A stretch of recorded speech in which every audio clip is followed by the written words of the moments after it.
Assalamualaikum warahmatullahi wabarakatuh. Waalaikumsalam warahmatullahi wabarakatuh, Mas. Selamat malam. Selamat malam, Mbak Risa. Eh, Perkenalkan, Mbak, saya Septia Rivaldi dari Universitas Pelita Bangsa yang sedikit ingin mengetahui beberapa hal mengenai kinerja pekerja tentang outsourcing ini. Nah, sebelumnya boleh Mbaknya memperkenalkan diri terlebih dahulu sebelum kita mulai lebih jauh, lebih lanjut. Baik, terima kasih ya, Mas Aldi. Sebelumnya perkenalkan dulu ya, Mas. Nama saya Risa. Saya adalah seorang karyawan outsourcing di salah satu perusahaan multinasional di daerah Jakarta. Topik yang Mas Aldi malam ini sampaikan cukup menarik ya, Mas, untuk membahas saya sebagai karyawan outsourcing ini untuk memberikan kayak insight dan pengalaman dan pendapat saya terkait kinerja outsourcing. Oke, Mbak. Sebelum lebih lanjut nih, sebelumnya apa sih, Mbak, perbedaan karyawan outsourcing dan karyawan lainnya? Bisa dijelaskan, Mbak, sebelum kita lebih jauh lagi? Baik, Mas. Jadi begini, saya itu sudah menjadi karyawan outsourcing kurang lebih sudah 2 tahun, Mas. Nah, untuk kebanyakan dari kami, maksudnya kami di sini karyawan outsourcing ya Mas ya. Jadi kebanyakan dari kami itu merasa ada jarak dengan perusahaan karena status kami yang bukan karyawan tetap. Jadi kami itu sering tidak dilibatkan dalam program-program perusahaan seperti pelatihan, acara-acara internal, bahkan gathering juga kami tidak dilibatkan gitu, Mas. Hal-hal seperti itu, meskipun mungkin di luar sana anggapnya itu hal-hal sederhana ya, sebenarnya bagi karyawan outsourcing itu bisa meningkatkan motivasi kami dalam bekerja. Kadang kami merasa tidak terlalu dianggap sebagai bagian dari perusahaan. Saya mengerti sih, Mbak, untuk hal itu ya. Dari perspektif berpikir kritis sendiri, mungkin perusahaan bisa mempertimbangkan ap- untuk melibatkan karyawan outsourcing tersebut dalam kegiatan yang disebutkan tadi ya, seperti kegiatan internal, gathering, dan lainnya. Nah, apakah menurut Mbak hal ini ketika karyawan outsourcing itu dilibatkan, apakah itu akan membuat kinerja seorang karyawan outsourcing itu meningkat? Kalau menurut saya sih iya Mas, karena misal ada program pelatihan training ya, atau sekedar kita itu training pengenalan budaya perusahaan bagi kami.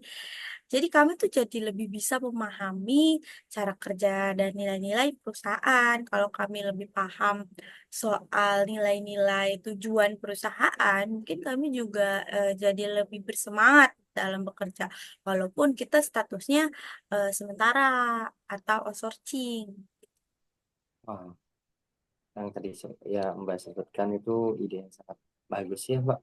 Jadi Mbak ya sebagai karyawan outsourcing dengan dilibatkannya Mbak dalam kegiatan-kegiatan internal perusahaan mungkin akan meningkatkan pemahaman tersendiri ya untuk karyawan outsourcing itu dan berdampak pada kinerja karyawan itu sendiri dan impact-nya terhadap perusahaan itu akan menjadi baik ya Mbak. Begitu. Betul, Mas. Jadi dengan begitu kami merasa lebih dihargai. Sebenarnya meskipun kami karyawan outsourcing, kami itu tetap ingin memberikan kontribusi yang lebih baik untuk perusahaan. Oke, kalau misalkan kita lihat perspektif dari sisi perusahaan, nah dari pengalaman Mbak, apakah perusahaan yang Mbak sekarang bekerja itu terbuka untuk menerima umpan balik dari karyawan outsourcing itu sendiri? Sejauh ini kebanyakan umpan balik atau pendapat-pendapat dari kita sebagai kan outsourcing ini disampaikannya itu melalui pihak ketiga atau agen outsourcingnya ya Mas. Karena kan kita ada HRD-nya sendiri ya di kantor outsourcing-nya. Jadi kadang umpan balik atau pendapat kita, feedback dari kita itu tidak sampai langsung ke perusahaan. Kalau aja ada jalur langsung, saya pikir perusahaan bisa lebih memahami apa yang eh, kami sebagai karyawan outsourcing alami. Dan kami pun jadinya bisa bekerja dengan lebih baik karena merasa kalau kita itu didengar. Seperti itu, Mas. Oh, berarti perusahaan sebenarnya bisa mengevaluasi proses ya, proses umpan balik ini ya, Mbak. Nah, mungkin menyediakan cara bagi karyawan outsourcing itu untuk memberi masukan langsung, direct langsung, tanpa harus melalui ke pihak kedua itu ya. Berarti untuk bisa langsung memperbaiki kualitas kerja karyawan itu sendiri dan lingkungannya juga. Begitu ya, Mbak? Iya, betul, Mas. Benar sekali. Jadi ini tuh bisa jadi cara untuk perusahaan memahami kami lebih dalam gitu ya. Kalau perusahaan lebih terbuka terhadap feedback, saya rasa akan ada rasa saling percaya yang lebih kuat. Meskipun kami itu bukan karyawan tetap. Oh, menurut saya itu sangat-sangat masuk akal ya, Mbak. Jadi diskusi kita ini saya rasa ada beberapa hal yang bisa dilakukan oleh perusahaan itu sendiri untuk meningkatkan kinerja karyawan outsourcing-nya. Seperti melibatkan karyawan outsourcing itu dalam kegiatan internal, mengajak untuk kegiatan-kegiatan perusahaan, dan membuat sistem umpan balik yang baik tanpa harus langsung direct dari perusahaan langsung ke karyawan outsourcing itu sendiri ya, Mbak. Berarti lebih terbuka lagi dalam hal umpan balik ini dan saya sangat berterima kasih nih, Mbak, sama Mbak atas wawasan yang Mbak dan pengalaman yang Mbak berikan nih sama saya di wawancara malam hari ini. Baik, sama-sama Mas. Saya juga senang ya bisa berbagi pengalaman dan pendapat saya.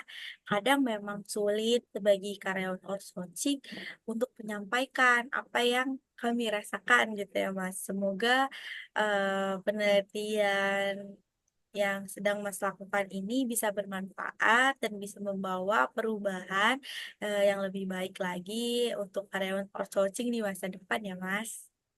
Oh my God, terima kasih banget atas doanya juga dan semoga apa yang kita bahas jadi bahan masukan ya Mbak yang berguna dan bermanfaat. Sekali lagi saya mengucapkan terima kasih Mbak sudah membantu saya untuk menjadi narasumber saya. Baik, sama-sama ya Mas ya. Semoga sukses untuk risetnya.